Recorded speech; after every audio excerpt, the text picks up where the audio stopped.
Assalamualaikum warahmatullahi wabarakatuh. Bismillah, alhamdulillahil qail. Rabbana zalamna anfusana wa illam taghfir lana wa tarhamna lanakunanna minal khasirin. Al-ayah, sadaqallahul azim. Bapak dan Ibu jamaah subuh rahimakumullah.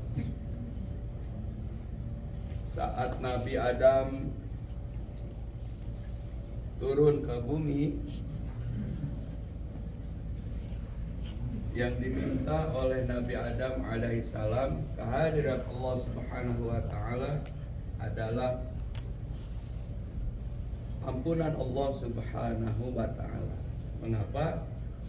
Karena saat di surga tergoda, bujuk, rayu iblis laknatullah.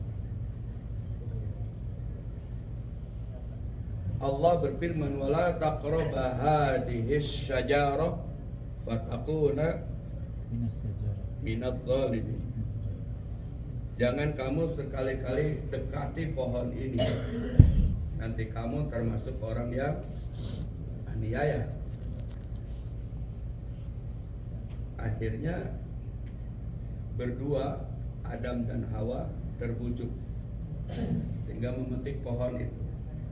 Dalam tafsir namanya khuldi. Khuldi itu keabadian. Dan terbukalah auratnya dua-duanya, kemudian ditutupilah oleh daun itu. Kemudian Allah menurunkan bumi.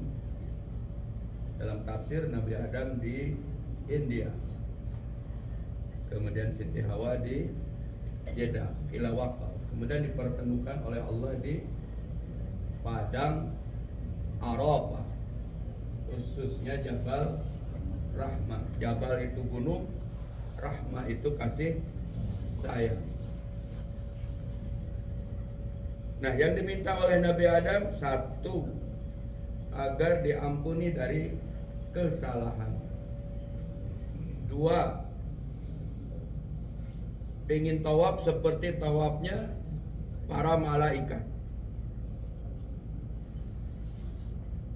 di Baitul Ma'mur. Baitul Ma'mur itu langit keempat.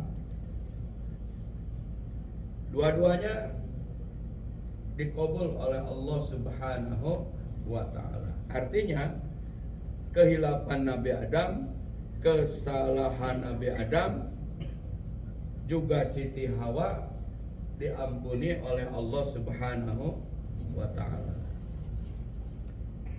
Zikirnya, istighfarnya dalam rangka taubat kepada Allah adalah membaca doa Rabbana zalamna anfusana wa illam taghfir lana wa tarhamna lanakunanna minal khasirin. Rabbana, wahai Tuhan kami, dolamna, diri kami, anfusana,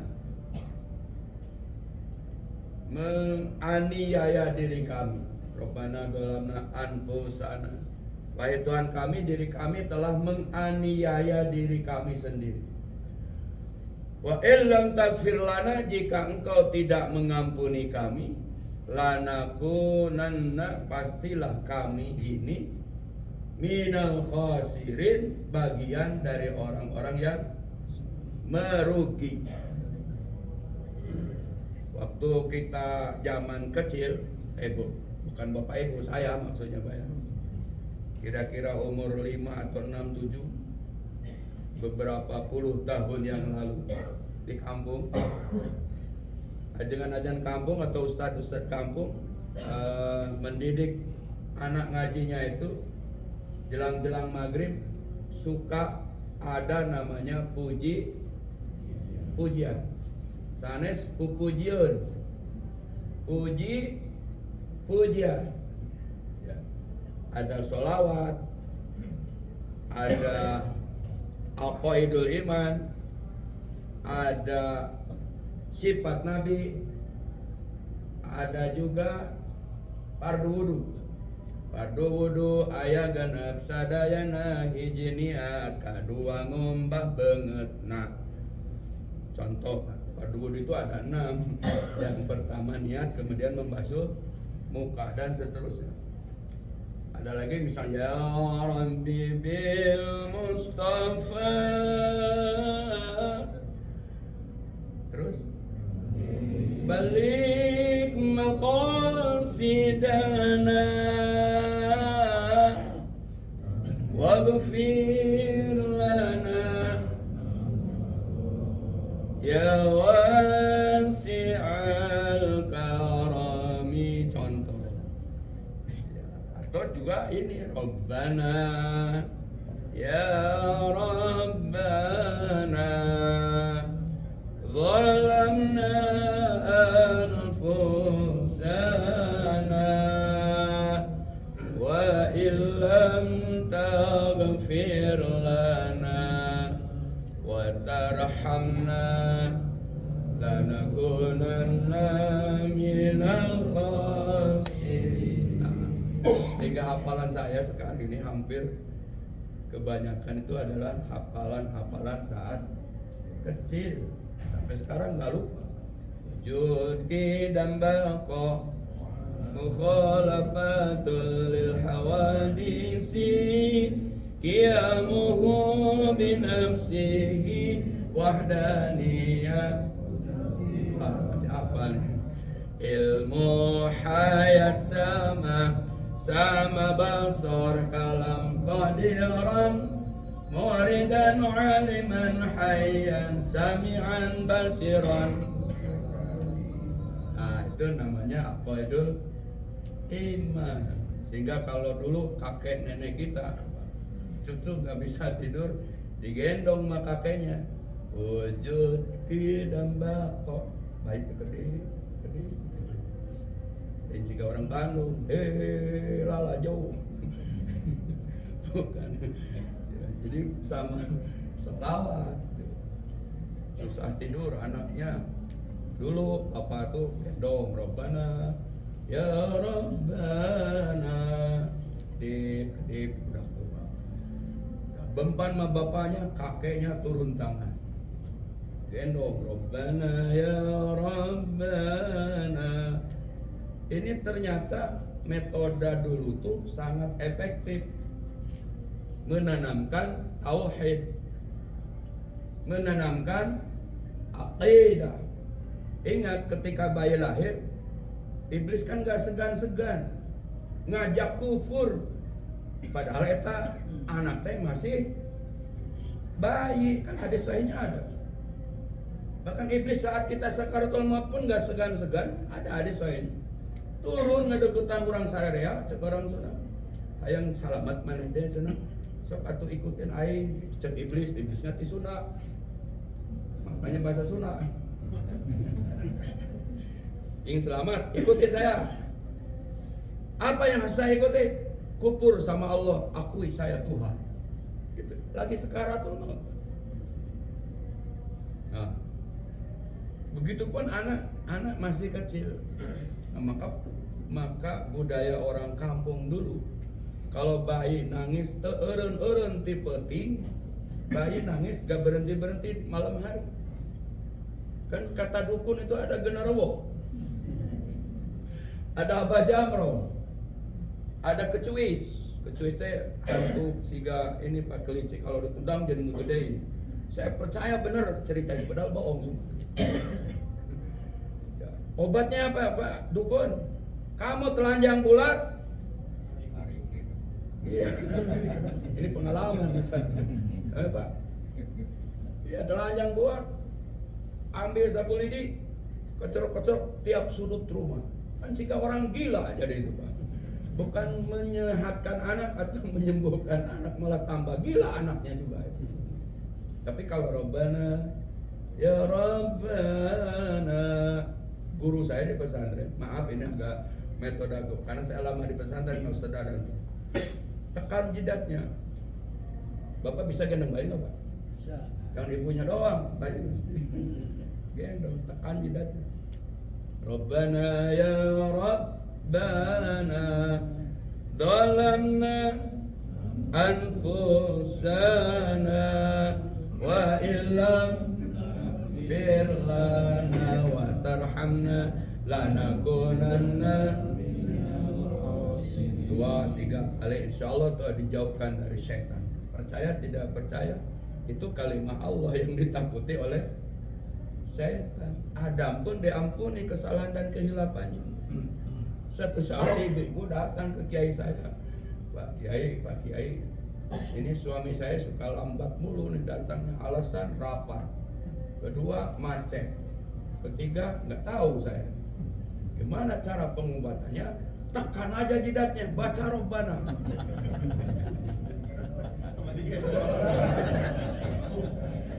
mulai sahabat syukur mulai kacau ceramahnya. Caranya gimana, Kiai? Jam berapa suami pulang? Biasanya 10, 11, kadang lewat. Ibu tidur di sofa. Siapkan telunjuk.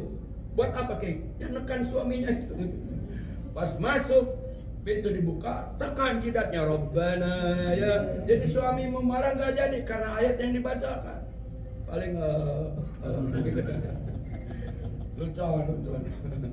Nah, artinya metode lama itu efektif dalam rangka menanamkan kalimat tauhid, dalam rangka menanamkan akidah, dalam rangka menanamkan ayat-ayat Allah Subhanahu wa Ta'ala. Karena iblis waktu menggoda juga apa? Orang beriman gak akan tergoda waktu sarakatul maut, sakaratul, bukan sakarot. Mau dicabut dari tangan, saya suka ngusap anak yatim. Kan membelai anak yatim itu ibadah. Hadis selesai. Mau dicabut dari kaki, suka melangkah ke majelis taklim, salah satu contoh. Mau dicabut dari mata, ruhnya itu. Setiap melihat keindahan dia baca Masya Allah apa Subhanallah. Ini zaman final Masya Allah Subhanallah, ramai di grup WhatsApp. Kamu salah, yang benar Masya Allah. Kamu salah, yang benar Subhanallah. Wah, ramai di grup itu. Si gampang aina Islam gitu. Kayak kita paling Islam, padahal berdebat begitu doang. Iya kan? Yang menurut keterangan sih Masya Allah gitu ya. Masya Allah. Oh, debat. Ada lagi apa tuh? Insya Allah ditulis alif nun in sya SEA gitu kan? Kata ulama dari India, sya-nya SH. Yang benar nih in SHA. Ini yang benar, kamu salah. Wah, berdebat. Jadi kita banyak berdebat yang ngabisin beras zaman sekarang. Assalamualaikum atau halal bihalal. Salah. Kenapa? Halal bihalal itu tradisi jahiliyah. Sebelum Nabi Muhammad lahir, orang Arab Mekah ini suka halal bihalal, Pak. Yang artinya digambarkan oleh Mawardi Labai almarhum. Ulama dari mana beliau itu? Mawardi Kiai Haji Mawardi Labai itu ada dulu, terkenal itu. Ya. Ahlalta halilaka wa ahlaltu halili. Anda halalkan istri Anda, aku halalkan istriku. Mari kita berhalal bihalal. Maka saya kalau diundang Ustadz ceramah bisa insya Allah halal bihalal. Ogah kan saling tukar menukar istri itu Pak sebetulnya. Maka yang fanatik bahasa jangan halal bihalal, silatur itu pun masih didebat, nulisnya salah. Rohim sama rahmi. Coba dipanduk silatur rahmi itu batnul marodi, sakit perut. Jadi kalau saya suruh ceramah menjelaskan silaturahim tapi tulisannya rahmi, saya nggak pernah datang juga karena saya mau ceramah bukan mau sakit perut. Maka yang benar silatur rahim itu kasih sayang. Tapi kata guru besar bahasa Indonesia, rahmi bahasa Indonesia, tapi yang dimaksud itu kasih sayang. Nulis nama rahmi, tapi maksudnya mah kasih. Enggak satu dimaklum, jangan berdebat yang begituan. Jadi sekarang tuh banyak energi umat Islam habis dengan berdebat. Jangankan masalah gitu, Pak. Kunut gak kunut juga masih debat di Garut. Di aula sini kagak. Nah, saya kan biasa kunut, tadi enggak. Kenapa Ustaz enggak kunut? Menghormati kelaziman di Arab Saudi. Ada contohnya Ustaz, waktu Buya Hamka sama Idam Khalid berhaji masih naik kapal laut. Kan sekali ewang imam subuh tuh Pak. Bapak tahu sekali ewang? Iya, besoknya Ibu Ya Hamka, besoknya Dr. Idam Khalid, gurunya Kiai Haji Jainuddin MC. Waktu Idam Khalid kunut, Bu Ya Hamka maksain ruku nggak? Kagak, karena kalau maksain ruku batal, maka menghormati. Dan ini akhlaknya Imam Syafi'i sama Imam Maliki. Begitu Pak, teladan ulama-ulama yang akhirat tuh begitu, saling menghormati dan tidak diperdebatkan. Yang berdebat itu konteks kekinian, konteks sekarang. Nah, kembali kepada yang tadi, karena saya sudah terlalu jauh nih memberi contoh Pak. Jadi kembali kepada Robbana Dalamna. Bapak kalau mau ngamalin silakan. Nih pamajikan saya cewek banget Ustaz. Tekan aja jidatnya Pak. Kembali yang tadi. Tekan Robbana paling gitu. Bener nggak? Ya cobain dulu. Nah, kembali kepada Nabi Adam. Ya itu berapa bacanya Ustaz? Saya dulu kata kiai saya di pesantren. Maaf kalau santri itu banyaknya dalilnya kata kiai Pak. Kata orang sekarang yang rajin ngaji, dalil itu bukan kata guru, kata kiai, kata ulama, tapi kata kita, kata WA zaman sebentar itu Pak. Kata WA. Ini ada materi di WA nih, sampai materi itu lecet karena disebar-sebar kemana-mana tuh lecet. Berdalil bagi orang awam, pemahaman kaum santri, dalilul awam qaulul ulama. Dalilnya orang awam itu adalah pendapat ulama.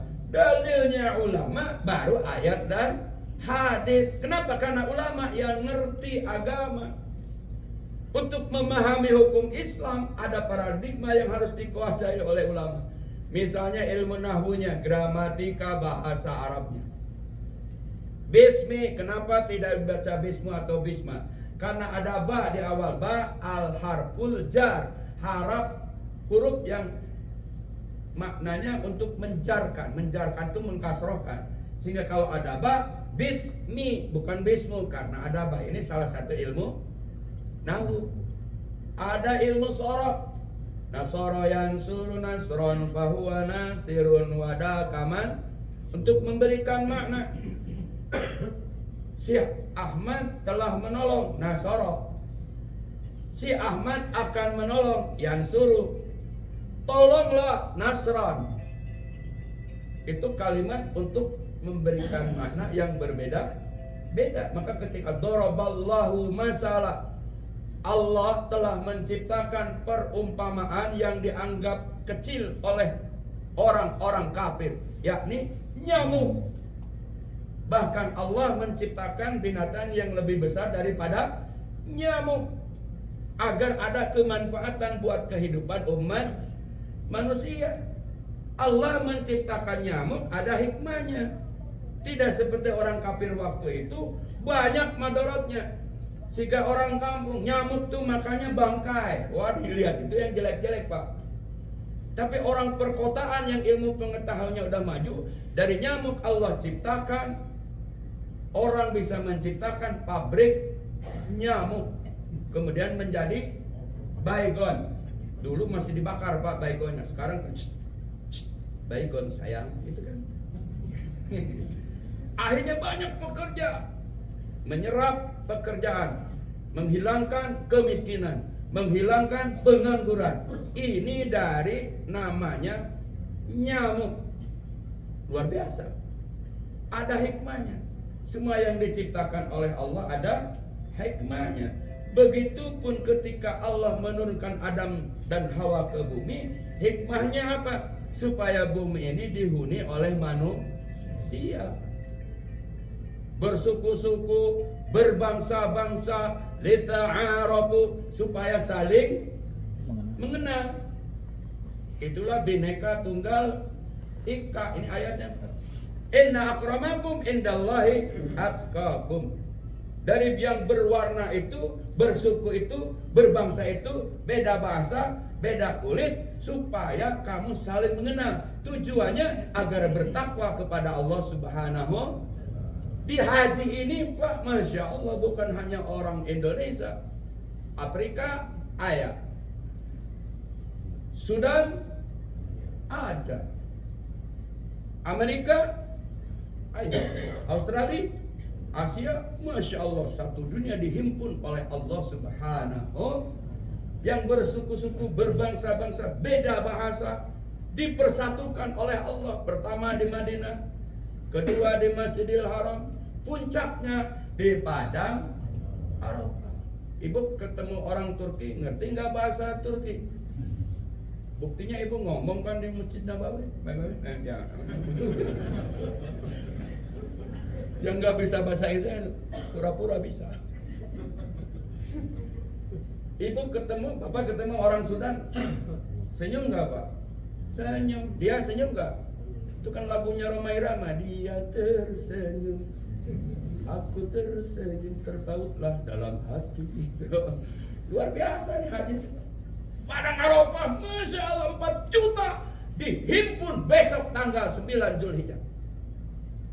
Apa yang dibaca, apa yang diinginkan oleh orang-orang yang berwukuf, la ilaha illa anta subhanaka inni kuntu, ingin diampuni kezaliman kita. Maka kata Nabi, zikir yang paling utama saat wukuf, la ilaha illallah wahdahu la syarikalah, lahul mulku wa lahul hamdu yuhyi wa yumitu wa huwa ala kulli syai'in qadir. Ini zikir di wukuf dari Nabi. Ibu sudah buka buku doa Kementerian Agama Pak? Zikir saat wukuf. Kali-kali lihat Pak. Surah Al-Ikhlas 100 kali. Terus kali. Bapak coba lagi. Habis ini buka. Qul huwallahu ahad, Allahus lam yalid wa lam yulad wa lam yakul lahu. Biasa Ustaz Dadan yang mimpin Pak. Awal-awal sebenarnya Qul huwallahu ahad, Allahus samad, lam yalid wa lam yulad wa lam yakul. Kedua benar, ketiga masih benar, 5 coba Pak, sudah 20-an. Qul huwallahu ahad, lam yalid. Coba Pak pasti. Maka kata saya berani, gak usah ngikutin buku berteman agama itu 100. Dower bibir kita Pak. Mana lapar, mana panas itu. Yang ngerokok mana maaf yang ngerokok maaf. Di Padang Arafah mana ngerokok, bukan ingat ampun Allah, ingat ngerokok. Ini nggak benar, kata saya udah baca 11 kali aja. Tapi benar. Coba Bapak ke Tasikmalaya, ke Suralaya, 1, 2, 3. Awalnya benar Pak. Pengobatan bagi yang narkoba itu. Saya sering bawa ke sana Pak. La ilaha illallah, la ilaha illallah. Ujung jangan Pak Udin, joget Pak.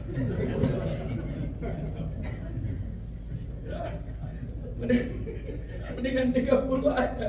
La ilaha illallah. Lah ini pun berdebat kencang. Bid'ah, neraka. Jadi yang gitu pun neraka. Yang pelan. Dikit dong biar kedengeran. Gitu kan. Serba salah kita jadi.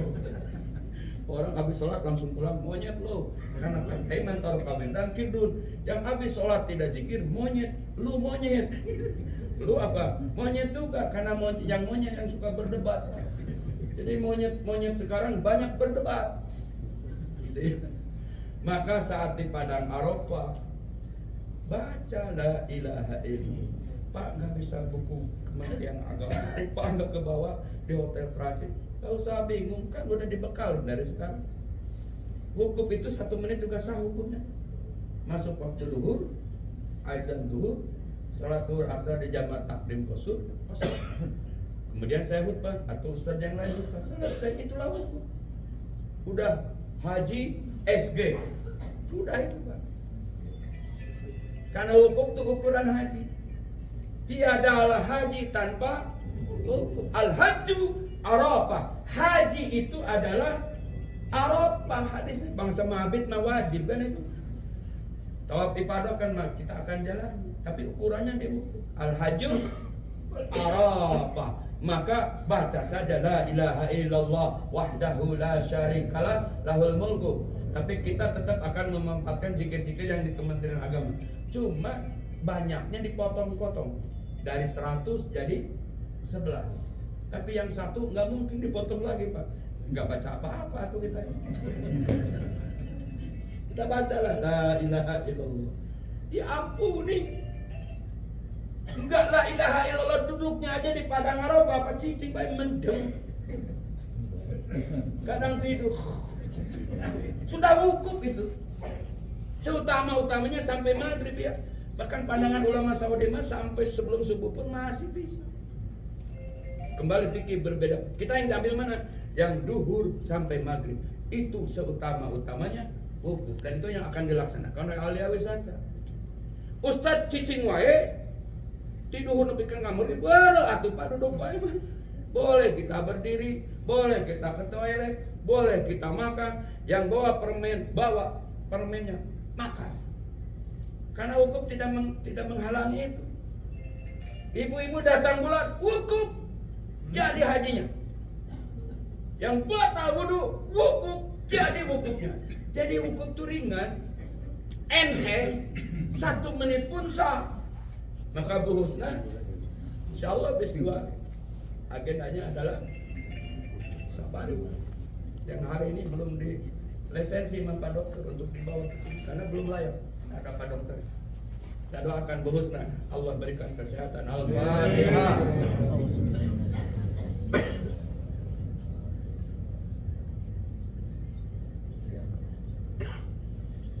Nah yang sakit-sakit itu dari rumah sakit dibawa pakai ambulan. Masuk cuma lewat doang, berhenti nggak sampai 1 menit kadang. Ada di kapal, set masuk, mungkin 10 detik, mungkin 20 detik atau 1 menit keluar lagi Arafah. Jadi hajinya itu sah wukufnya. Yang susah itu mana Ustaz?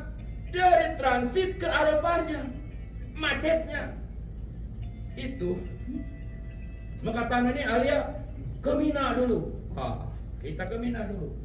Bobo malam 9 di Mina. Kalau biasanya Alia mana? Arafah. Saya cukup pada maghrib baru ke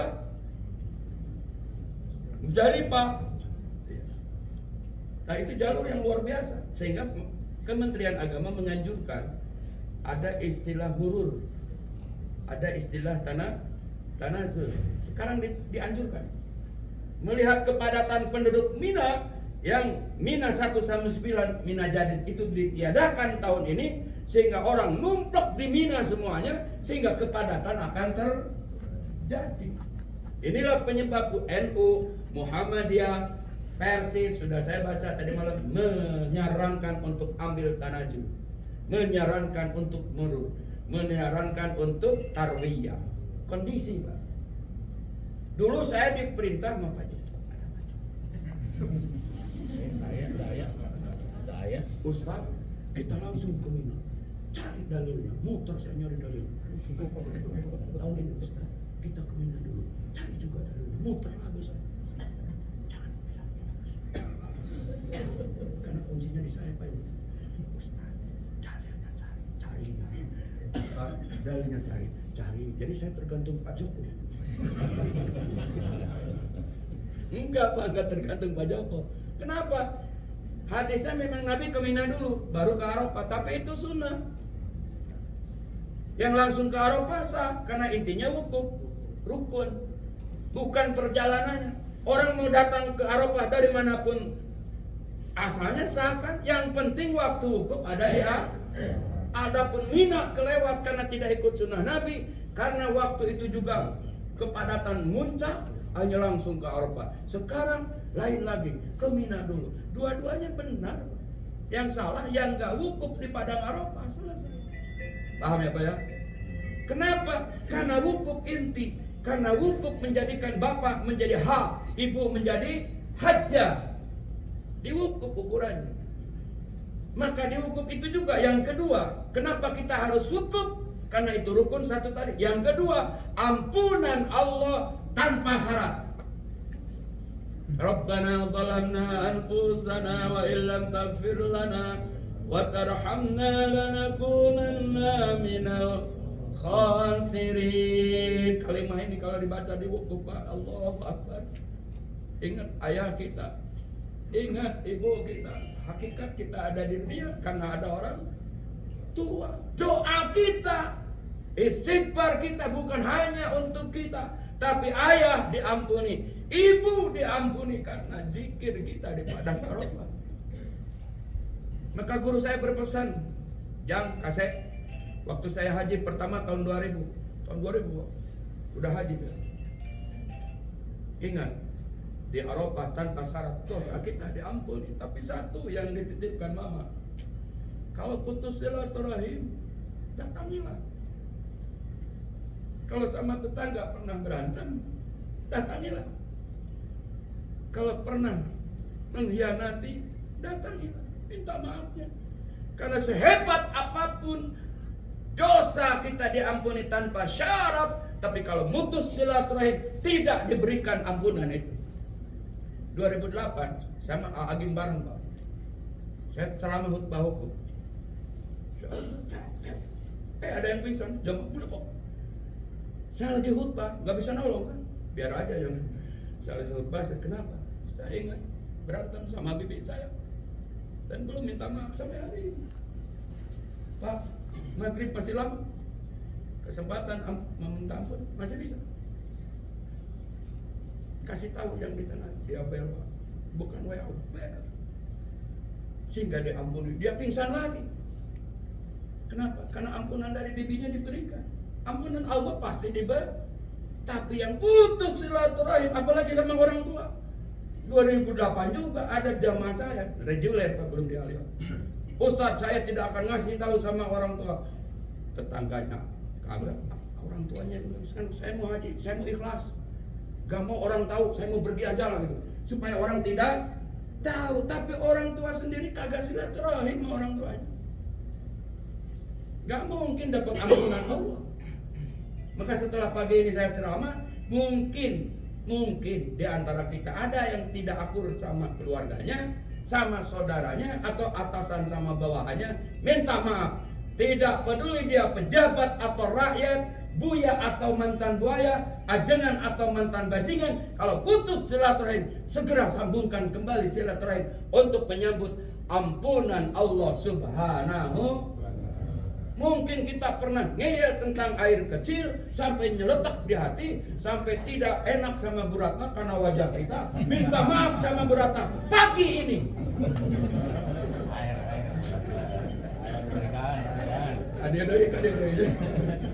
Karena kita kesel sama tim haji, tidak juga ngomong-ngomong di grup, ketemu Ustadz Syukur, kenapa tidak bantu ikut masalah air kecil?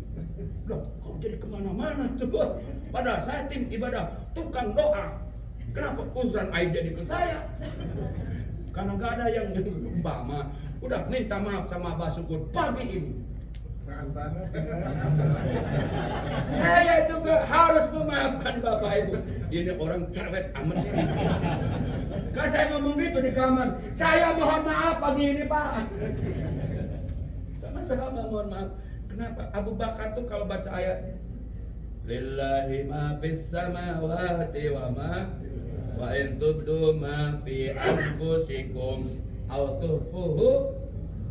Allah tuh pemilik langit dan bumi. Apa yang ada dalam hati, di luar hati Allah akan menghisab. Jadi yang dihisab itu bukan yang terucap, bukan yang dilakukan. Di hati Ustadz Rahmat ganteng, tapi hidungnya demis. Hati-hati dihisab. Padahal di hati Mas Isal ganteng tapi hitam. Dalam hati saya dihisab, saya pantas. Maka maafin.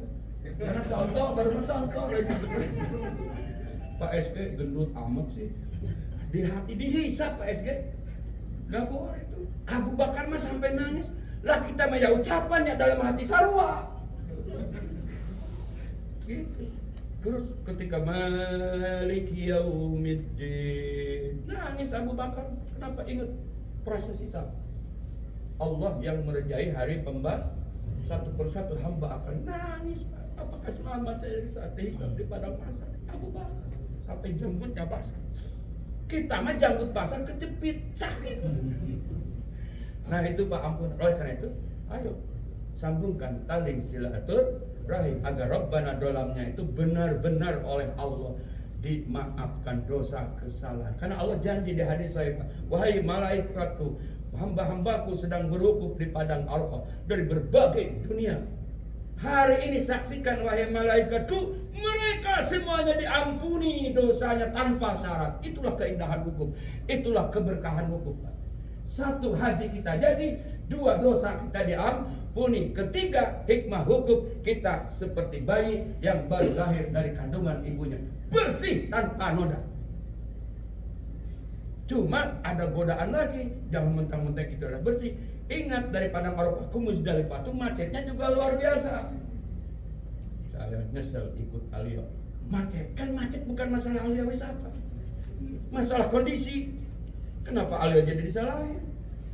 Dari Muzdalifah ke Masjidil Haram, Pak maaf saya mau ke toilet. Gak boleh, gak begitu caranya Pak. Santuy, santuy, santuy, lembut, lembut, lembut. Jadi harus makin lembut. Yang tadinya ke suaminya, papa, sampai habis itu. Contoh yang konkret Pak, mama, selesai hukum, itu mabrur tuh hukumnya. Ini masalah selesai kembali ke transit, selesai mau pulang ke Indo ketukar sendal, goblok lu di Indo. Gak mabrur tuh hukumnya Pak. Ketukar. Saya dulu aja kelip, padahal dia paling belakang. Gak boleh, antri dong. Lembut Pak, itu mabrur namanya Pak. Jadi mabrur itu berubah ke arah baik, baik, baik, baik. Ustadz makin rahmah dengan jamaahnya, jamaahnya makin rahmah dengan ustadznya. Bapak sama ibu, orang tua sama anak, guru sama murid, di tengah-tengah masyarakat, atasan sama bawahan, makin santuy, makin lembut. Kan kita sudah haji, sudah Rabbana dolamna, diampuni dosa kita. Jangan ini pulang wukuf, mentang-mentang sudah haji, pulang ke Indonesia, Pak Haji, Pak Haji, Pak Haji, Pak Haji masih nongkrong di warung. Jangan sampai 2 kali hajinya Pak. Haji masih nongkrong di warung, orang sholat dia masih nongkrong. Haji, gak mabrur yang 2 kali haji aja. Jadi jangan sampai dibilang haji. Kita harus menjadi penuntun, bukan menjadi penonton. Nah, penuntun. Maka Bapak dan Ibu sengaja disebut ini, walaupun saya kemana-mana ngurainya, tapi pada intinya kita akan mendapatkan dolamna kita, anfusana kita, dolim kita, dosa kita, kesalahan kita. Satu, yang kedua, lanakunanna minal khasirin, terbagian dari orang-orang rugi, tidak akan dimiliki oleh kita karena kita orang yang akan mendapat rahmat dan ampunan Allah.